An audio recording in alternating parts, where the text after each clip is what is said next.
What is happening on Indo-Myanmar border nowadays? What do you understand by the term Global South?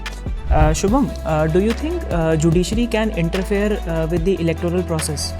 What was the involvement of US Army in pre-independence India?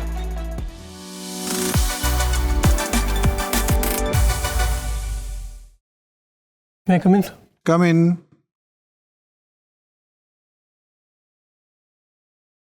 Good afternoon, sir. Good afternoon. Have your seat, Shubham. Thank you, sir.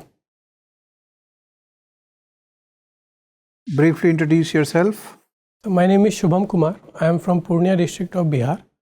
I have done my schooling from Rashtra Military School, Belgaum, and graduation from Shri Ram College of Commerce, Delhi University. My hobbies are to read international relations news, watching tennis and non-fiction movies. How did you reach Belgaum?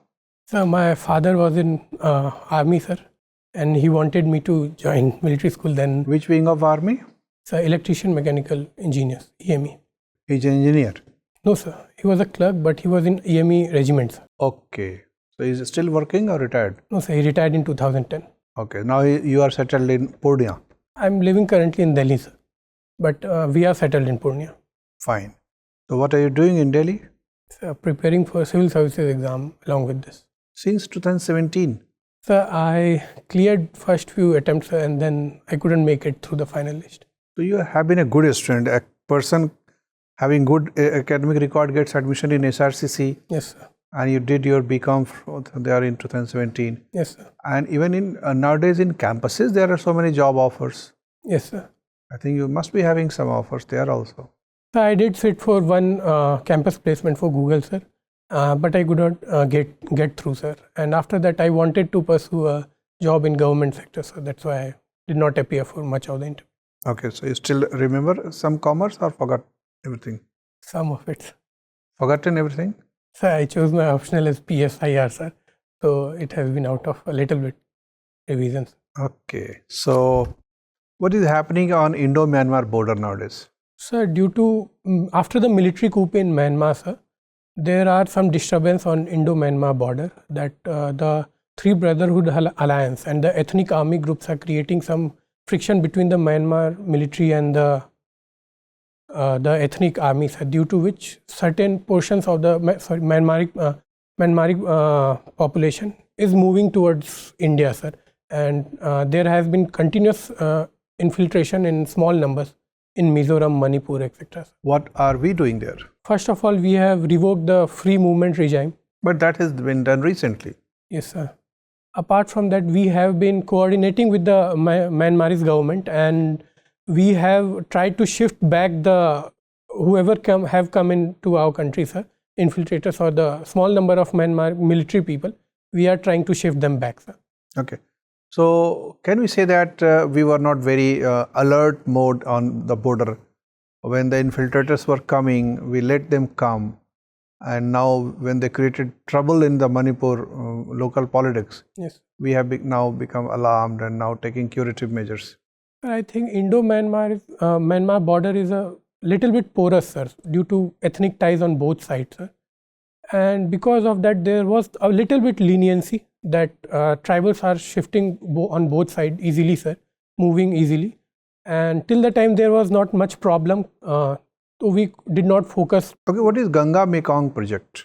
The Mekong Ganga project was introduced in 2000, sir, where India along with Cambodia, Laos, Myanmar and Vietnam launched this program to support development of these four countries through aid and grant by India. What is the Mekong?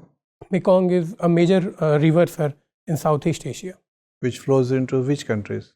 Flows into Cambodia, Laos, Thailand, Vietnam. I can think of this. Myanmar also? Yes, sir, Myanmar also. Okay, fine. Shubham, tell me what is the difference between non-alignment and multi-alignment? The non-alignment is a stance of neutrality. We won't support any side. But multiple alignment is aligning as per our interest, strategic alignment. Like we are aligning in RIC, sir, Russia, India, China collaboration, as well as in Quad, sir. That is multiple alignment. Non-alignment is neither aligning with USSR or US. Can we see it as non-alignment 2.0? or it is totally different from non-alignment? So it is being called as non-alignment 2.0 in public discourse. Okay. Recently, the NAM summit was also held, Yes. right? In which country? Sorry, sir, I can't recall right. Okay, and this NAM summit, is it held annually, once in 2 years, once in 3 years? I think it is held annually, sir. Okay, you can look it up.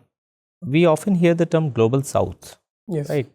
So India also hosted 2 important summits last year, the SCO and the G20. But along with it, India also hosted a summit for the Global South. What was its name? The Voice of Global South. Sir. Voice of Global South Summits. And it was only 1 summit or 2 summits? It was the second. There were 2 summits actually. Yes. So what do you understand by the term Global South? Basically, it's a group of countries which are less developed or middle income countries, sir. It was defined on the basis of Brandt line, which was a Brandt commission of UN, sir, in 1987, I think. So when we use the term third world or global south, is it synonymous? No, sir, third world has a sort of Western bias connotation to it, that they see themselves as first world, second world, or USSR, and third as us, sir. Okay. Recently when Prime Minister Modi, he went to a foreign country, the Prime Minister of one country received him on the airport and touched his feet, right? That was a very visual that was in newspapers all over the world. Yes. So can you tell me like which country and who was the Prime Minister? Recently that country is also in news because of a landslide. Yes, sir, Papua New Guinea. Yes, Papua New Guinea, right.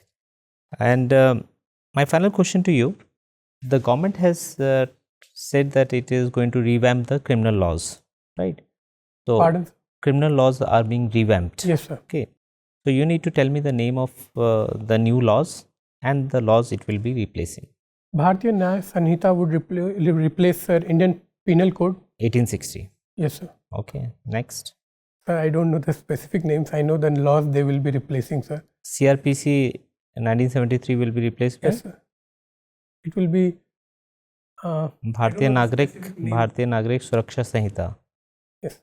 Okay, you can look it up. Thank you.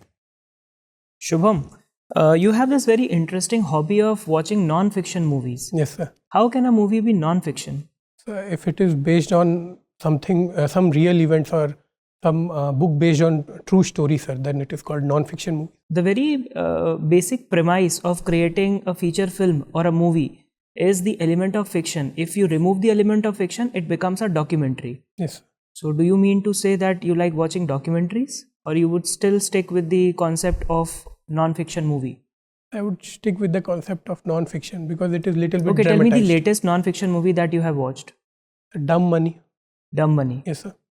Any movie from the contemporary issues, which is based on contemporary issues or situations that you have watched recently?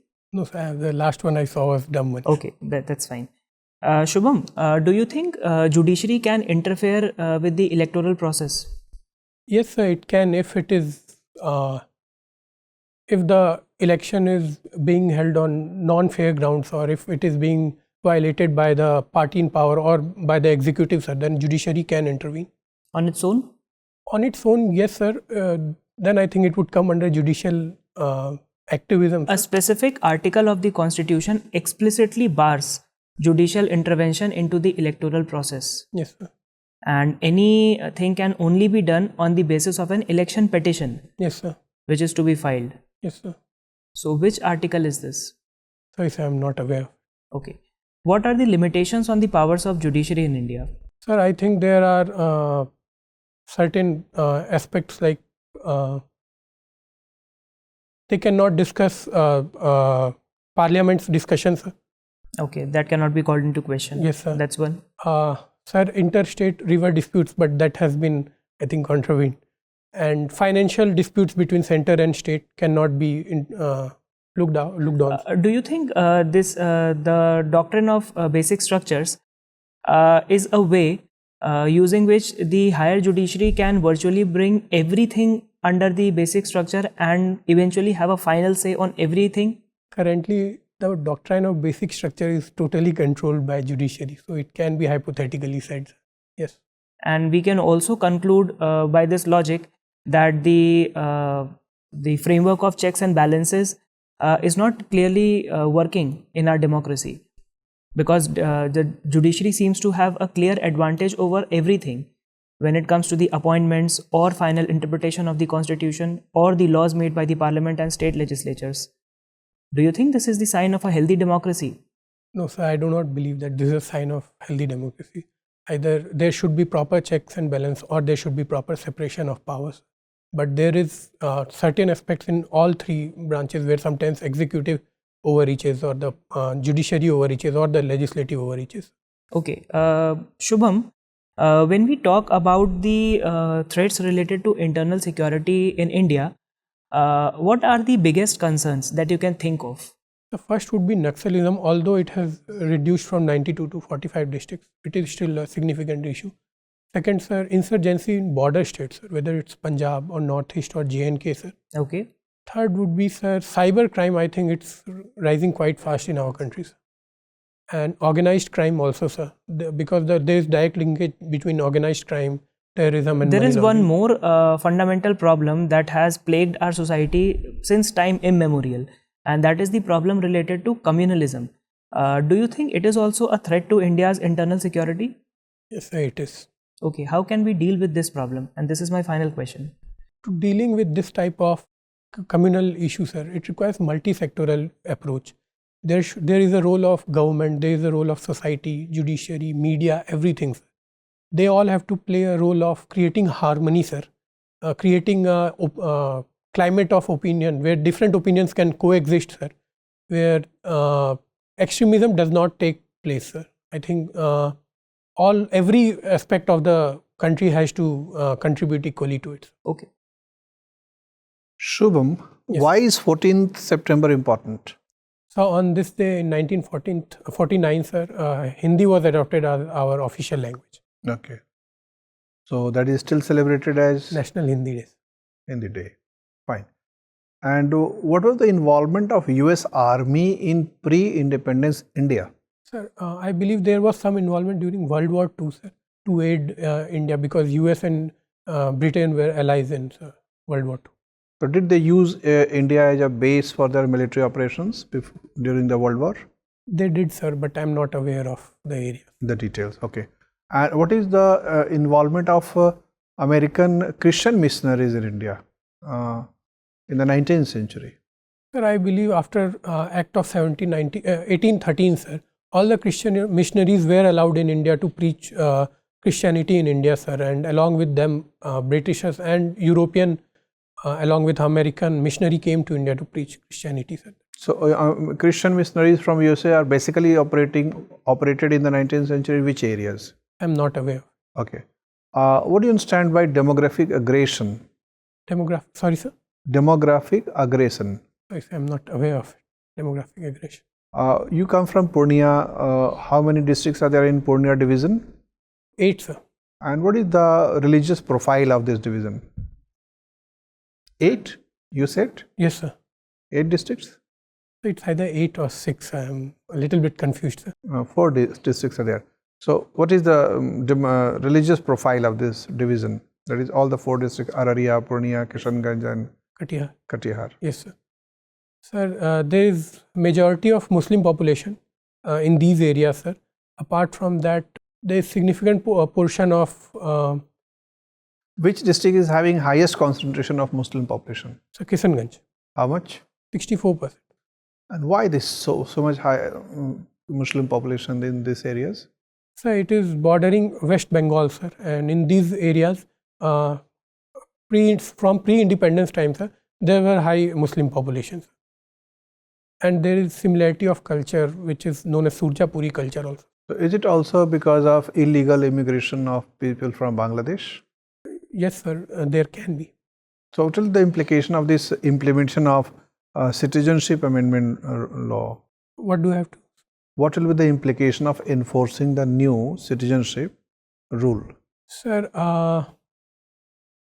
Citizenship Amendment Act was introduced to give citizenship status to religious minorities of 3 countries, sir, but it does not have a direct impact on illegal immigrants who came to our country, sir. For that, NRC has to be conducted, and the infiltrators or the illegal immigrants have to be identified, and then they have to be deported. So do you think we should strongly and strictly enforce NRC? I believe, yes, sir. We have to enforce some sort of measure. We currently lack any refugee policy. We must develop a policy where we can tackle the problem of illegal immigration, sir, because we are having that issue with multiple countries, whether it's Nepal, Bangladesh, or Myanmar. Okay, Shubham, nice talking to you. Your interview is over. You may go now. Thanks.